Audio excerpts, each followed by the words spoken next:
안녕하세요. 수학 6학년 1학기 4단원 비와 비율입니다. 교과서에서는 80쪽에서 81쪽에 해당하는 내용입니다. 이번 시간에는요, 비율이 사용되는 경우를 알아볼 건데요. 우리가 앞에서 배운 비율을 활용해서 여러 가지 문제를 풀어보는 겁니다. 이번 시간에는요, 간단하게 3가지 문제만 풀어보겠습니다. 우선 첫 번째. 고속철도를 타고 2시간 동안 서울에서 광주까지 약 300km를 갔습니다. 고속철도가 서울에서 광주까지 가는데 걸린 시간에 대한 간 거리의 비율을 알아봅시다. 문제만 읽었는데도 너무 길어서 뭐가 뭔지 헷갈리죠? 이렇게 긴 문제가 나왔을 때는요, 연필을 잡고 표시를 하시면서 읽어야 됩니다. 자, 2시간 걸렸고 300km 갔구나. 밑줄 그어주세요. 서울에서 광주까지 가는데 걸린 시간, 아까 그 2시간, 거기에 대한 간 거리, 아까 그 300km, 이 비율을 구하면 되는 거구나. 이렇게만 이해를 해도 훨씬 문제가 쉬워지죠. 이제 그 비율을 한번 구해봅시다. 우리 비율을 나타내기 전에 우선 비부터 알아봅시다. 비를 알면 비율로 바꿔줄 수가 있잖아요. 자, 뭐뭐에 대한은 항상 뒤에 온다고 했죠. 까먹지 마세요. 그러니까 2시간과 300km가 있으면 어떤 게 기호의 뒤에 와야 되죠?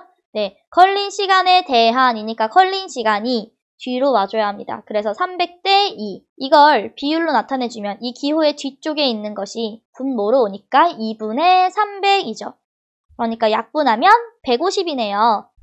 서울에서 광주까지 가는데 걸린 시간에 대한 간 거리의 비율은 150입니다. 끝! 그 다음 2번 문제입니다. 서울과 강원도의 인구와 넓이를 조사한 표입니다. 두 지역의 넓이에 대한 인구의 비율을 표시해 봅시다. 이번에도 표까지 나와서 조금 복잡하지만 할 수 있습니다. 지금 뭐를 구하는 거냐면 넓이에 대한 인구의 비율을 비교해 보세요.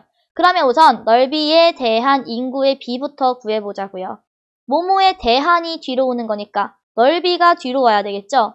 그러니까 서울부터 구하면 9857000 대 605가 되고요. 강원도는 155000 대 16875가 됩니다. 이번에 이 비를 비율로 바꿔보는 겁니다. 비율로 바꾸면 이 기호의 뒤쪽에 있는 게 분모로 오는 거죠. 그래서 605분의 9857000, 16875분의 155000.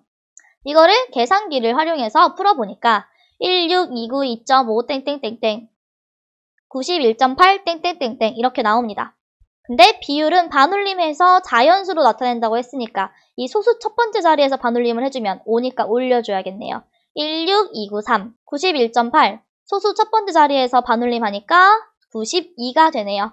그래서 이 비율을 비교하면 서울은 넓이에 대한 인구의 비율이 16,293이고 강원도는 넓이에 대한 인구의 비율이 92입니다. 그래서 이것까지 써주면 완벽하겠죠. 서울이 넓이에 대한 인구의 비율이 더 크죠. 더 높기 때문에 인구가 더 밀집한 지역이라고 할 수 있습니다. 라는 것까지 써준다면 완벽하겠습니다. 자, 이제 3번째 문제입니다. 교실의 벽을 꾸미기 위해 흰색 물감과 검은색 물감을 섞어 회색 물감을 만들었습니다.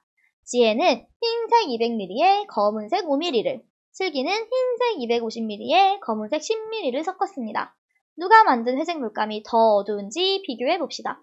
자, 회색 물감이 더 어두우려면 흰색이 많아야 할까요? 검은색이 많아야 할까요? 그렇죠. 흰색에 비해서 검은색이 많으면 되겠죠. 그러니까 우리는 검은색 물감 양에 대해 흰색 물감 양이 더 적을 때, 더 낮을 때 어둡다는 걸 아니까 이 비율을 구해줄 거예요. 검은색 물감 양에 대한이라고 했으니까 비를 구할 때 뭐가 뒤에 와야 되죠? 네, 검은색이 비의 기호 뒤에 와야 합니다. 그러니까 지혜는 200대 5가 되고요. 슬기는 250대 10이 됩니다. 이걸 비율로 바꾸어주면요. 이 뒤에 있는 게 분모로 가죠? 그래서 5분의 200, 즉 40. 슬기는 10분의 250, 즉 25가 됩니다. 자, 검은색 물감 양에 대한 흰색 물감 양의 비율이 누가 더 낮죠?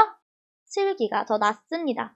그러니까 슬기가 검은색 물감 양에 대한 흰색 물감 양의 비율이 더 낮기 때문에 더 어둡다라고 비교를 해주시면 됩니다.